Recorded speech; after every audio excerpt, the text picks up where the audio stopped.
Mga katrops, welcome back ulit sa aking channel, Sports React PH. At ngayon nga ay pag-uusapan natin ang sinabi ni Stephen Curry sa pagkatalo ng Golden State Warriors sa kanilang Christmas game. Pag-uusapan na rin nga natin dito sa ating panibagong video ang inilabas na good news ng Los Angeles Lakers patungkol kay Anthony Davis.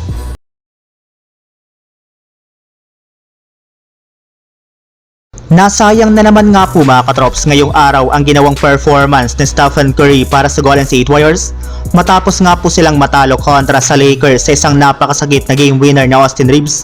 Kaya damang-dama nga po ng buong prangkisa ng GSW ang nangyaring ito sa kanilang Christmas Day.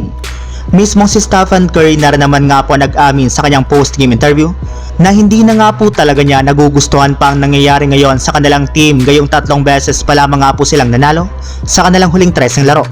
At isa sa mga hinihinala nga po niyang rason ng kanilang mga pagkatalo ay ang napakalamya nga po nilang depensa dahil hirap nga po talaga sila na mapabagal at mapahinto ang opensa ng kanilang kalaban kagaya na lamang ng nangyari ngayong araw laban sa Los Angeles Lakers.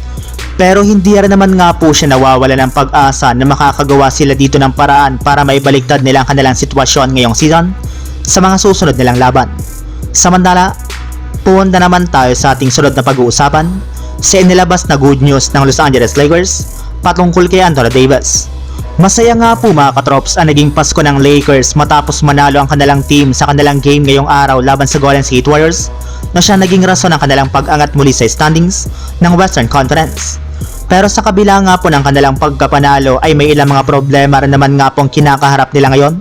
Isa na nga po dyan ay ang pagtatamo ng injury ni D'Angelo Russell sa kanyang hinlalaki na siyang rason bakit hindi siya nakapaglaro ngayong araw laban sa Golden State Warriors. Bukod rin nga po dyan ay nag-aalala rin naman nga po mga fans ng Lakers sa pagtatamo ng injury ni Anthony Davis kasunod ng pagkakatapilok ng kanyang paa.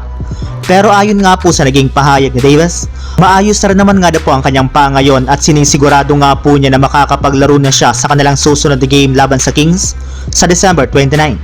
Pero aminin man nga po natin sa hindi mga katrops, bagamat man nga po nakakapalag sila sa mga teams na merong maliliit na lineup, ay nahihirapan pa rin nga po sila na manalo laban sa mga teams na merong malalaking lineup. Ibig sabihin, kailangan pa rin nga po nila ngayon na kumuha ng bagong sentro. So yun lang mga katrops, ang handog kong story ngayong araw. Sana nag-enjoy kayo, please like and subscribe my YouTube channel, Sports React PH para sa iba pang story at update patungkol sa NBA. Kita-kits muli sa ating susunod na video.